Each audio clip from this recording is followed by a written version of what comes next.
Halo guys, jumpa lagi dengan Sofyan dari Berita Gadget. Samsung Galaxy A71, smartphone yang udah rilis 2 tahunan atau bahkan 3 tahun. Nah, di tahun 2023 ini saya dapat harga di 2,5 jutaan. Apakah worth it sebagai smartphone 2 jutaan dengan layar terbaik atau malah kurang worth it? Well, mari kita bahas selengkapnya.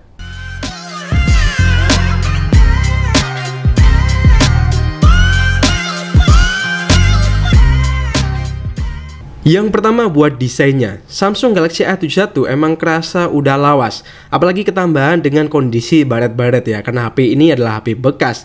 Desainnya udah kerasa jadul dan udah nggak menarik lagi menurut saya. Kalau dibandingin HP zaman sekarang yang lebih minimalis dan lebih modern, tentu aja HP ini kurang menarik ya dari segi looknya.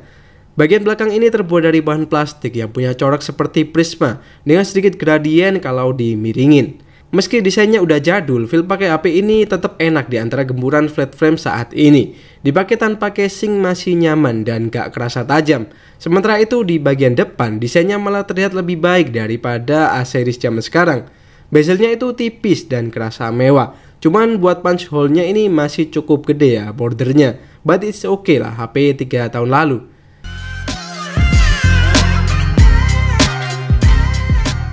Salah satu hal kenapa saya tertarik membahas HP ini karena layarnya. Samsung Galaxy A71 bawa layar yang imersif menurut saya. Emang sih belum bawa refresh rate yang tinggi, tapi kualitas panelnya itu nggak bisa dipandang sebelah mata. Bahkan menurut saya panelnya masih terbaik di antara smartphone 2-3 jutaan yang ada zaman sekarang.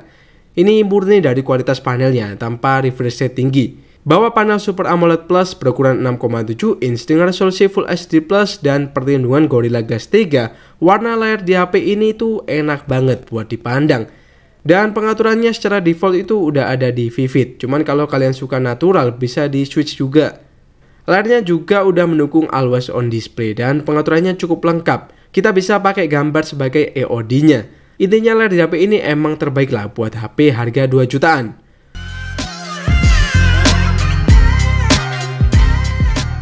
Kalau di region luar, Samsung pakai Snapdragon 730, di Indonesia Samsung memenamkan seri ini dengan 730G yang bawa fabrikasi 8 nanometer.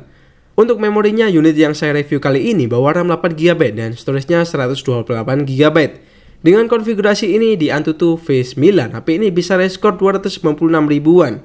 Angka yang lumayan banget ya, bahkan angka ini masih lebih baik dari SoC HP 2 jutaan lainnya kayak Helio G88 atau Snapdragon 885. Buat performa real life-nya nggak ada masalah dipakai apapun. Multitasking lancar, nggak ada kendala. Dan buat gaming juga masih enak. Main PUBG bisa set di Smooth Ultra atau HD High. Dan pengalaman mainnya masih nyaman. Gyronya juga responsif. Suhunya juga masih aman ya. Kemudian saya pakai main Mobile Legends 30 menit. Suhunya mulai agak anget tapi masih nyaman. Kadang ada frame drop pas banyak musuh tapi sisanya itu lancar. Kalau buat main Genshin ini yang agak berat ya. Buat jalan udah kerasa ada frame drop dan ketika battle juga kerasa ada lag, agak kurang nyaman buat dimainkan.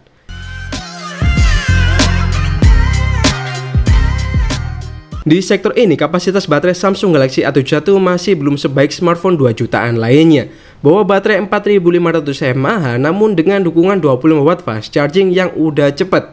Baterainya ini menurut saya standar aja. Dipakai PUBG setengah jam ngurang 7,7%, MLBB 36 menit ngurang sekitar 13%, dan untuk kemampuan chargingnya dengan charger bawaan 25W, HP ini bisa ngisi 14% dalam 10 menit, 25% dalam 20 menit, dan untuk full charge-nya sekitar 1 jam 20 menit.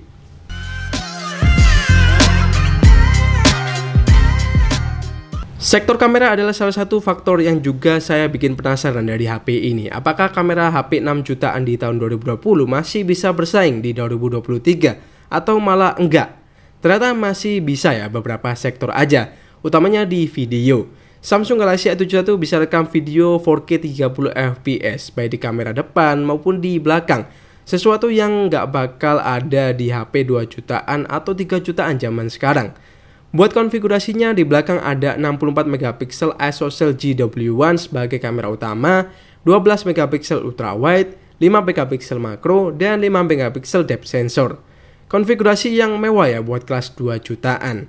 Buat hasil fotonya di kondisi daylight menurut saya udah bagus. Warnanya cenderung tinggi kontras dan saturasi, tapi kadang itu kesannya juga natural. Jadi ada inkonsistensi ya. Yang menurut saya bagus ada di dynamic range-nya, yang konsisten itu luas, baik di kamera utama ataupun di ultrawide.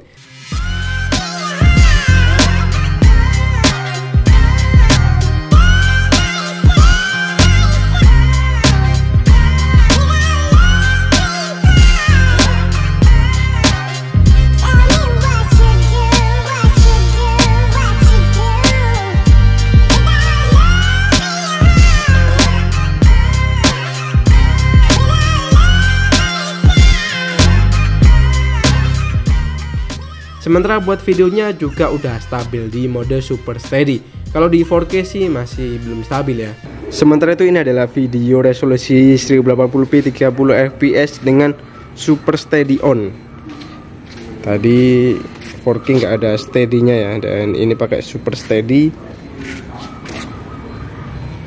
Ini bunganya, warnanya kelihatan kalau warnanya ini lebih ke warm ya. Cuman agak kurang akurat karena saturasinya cukup tinggi untuk videonya. Kita akan coba buat stabilisasi jalan pelan-pelan. Kayak gini udah stabil sih ini hitungannya.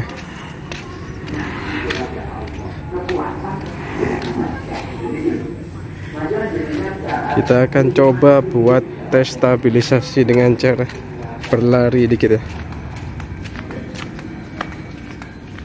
Masih cukup stabil.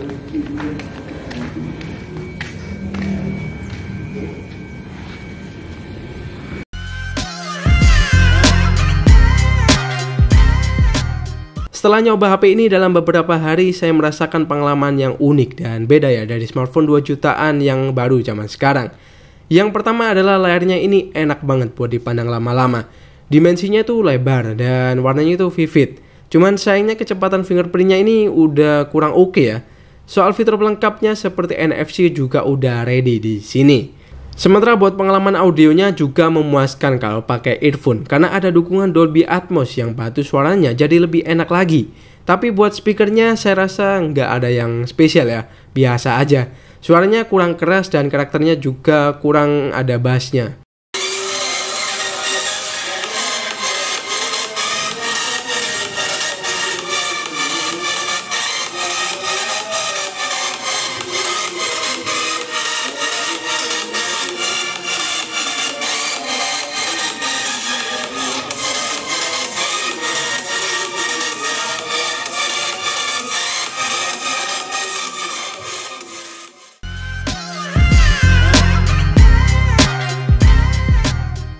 Oke, masuk ke kesimpulan.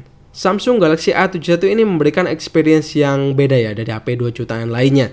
Yang saya suka adalah layarnya itu bagus, kamera ultrawide-nya juga cakep, video kameranya stabil, dan fast charging-nya itu bisa banget diandalkan.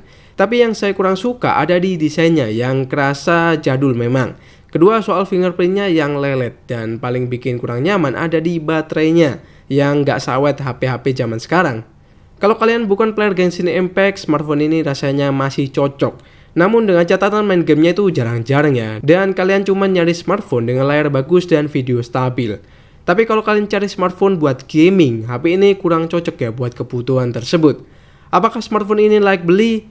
Yes, kalau kalian cari layar dan dapat harga yang bagus. Tapi selain itu saya rasa smartphone ini cukup berisiko juga ya. Seperti kalau penjualnya itu nggak jujur atau kondisinya itu nggak sesuai yang ada di deskripsinya. Jadi ya tetap ada hal yang harus dikorbankan atau resikonya gitu lah. Oke, sekian dulu aja video kali ini. Kalau menurut kalian HP ini masih worth it nggak ya? Coba kalian komen di bawah ya. Oke, segitu dulu aja. Sofyan di sini pamit dan kita bakal jumpa lagi di video selanjutnya.